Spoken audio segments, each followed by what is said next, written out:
1. These four bodies, fire, wind, water, and earth, are the fundamental elements of all the creations below the sky.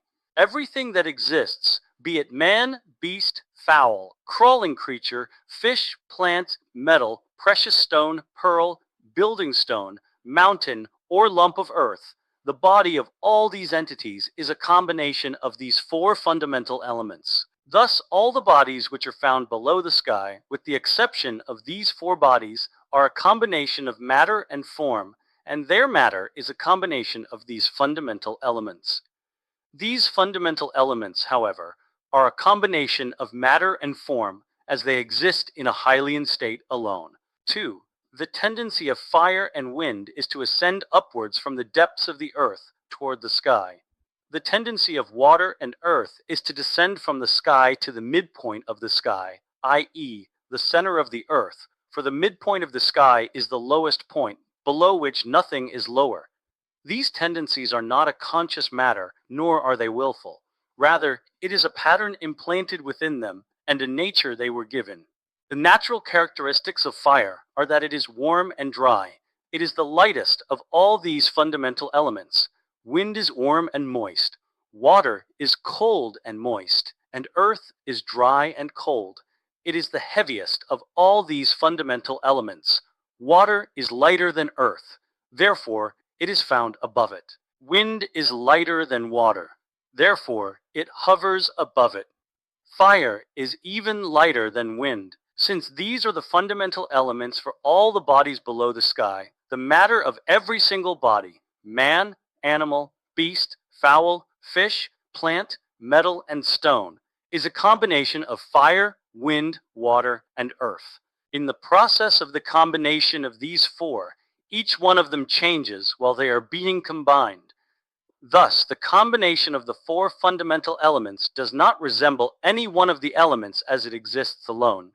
Similarly, in any combination of them, there cannot be found even one portion of fire as it exists alone, wind as it exists alone, water as it exists alone, nor earth as it exists alone.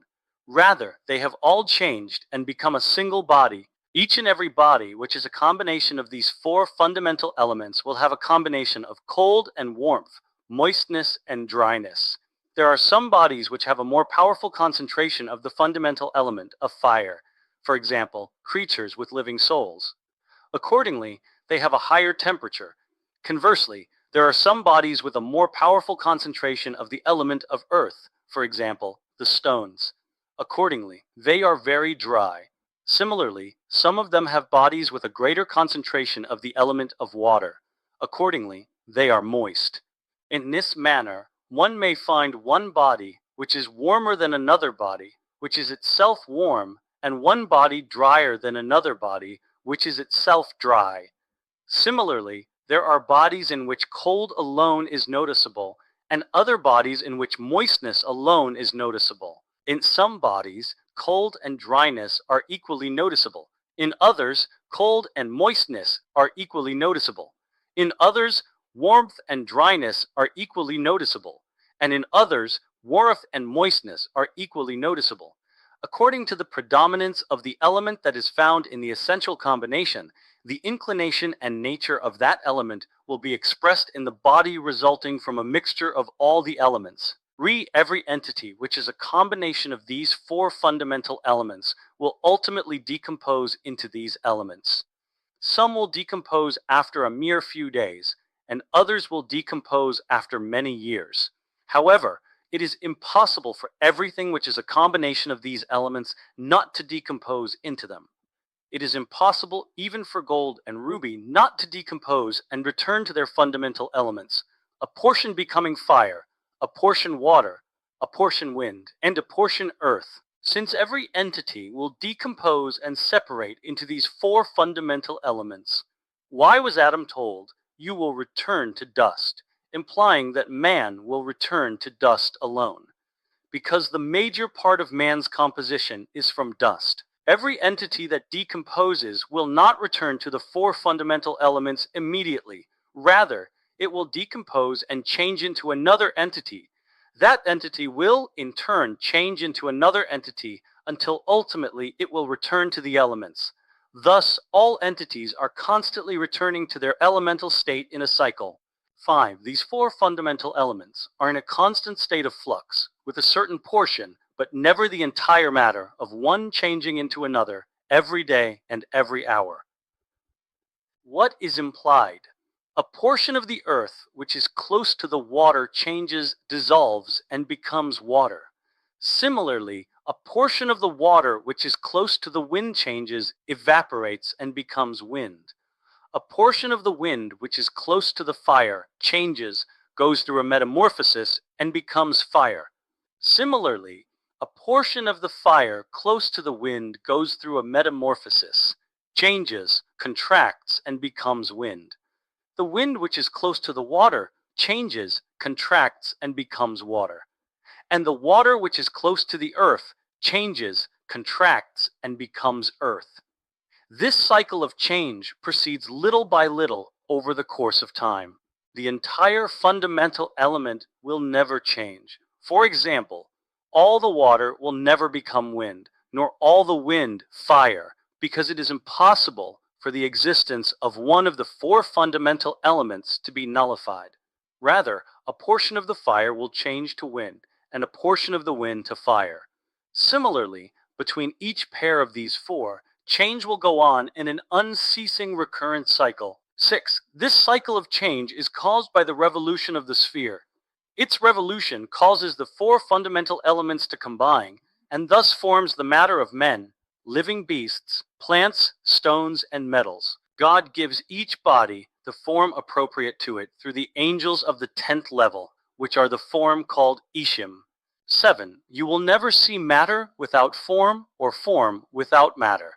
It is the heart of man which in its knowledge considers the bodies that are found and knows that they are a combination of matter and form. It appreciates that there are bodies whose matter is a combination of the four fundamental elements. Bodies whose matter is simple and contains only one type of matter, and forms which have no matter and cannot be seen by the eye. The latter are discernible only to the eye of the heart. We can appreciate their existence, just as we know of the existence of the master of everything, though we do not see him with our eyes. 8. The soul of all flesh is the form which it was given by God. The extra dimension which is found in the soul of man is the form of man which is perfect in its knowledge.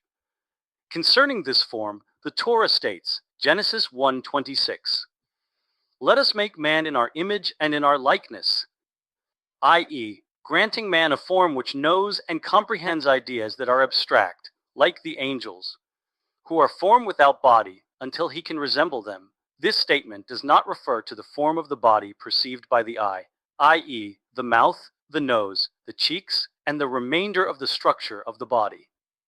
This is referred to as toar, appearance. It is not the soul found in all living flesh which allows it to eat, drink, reproduce, feel, and think.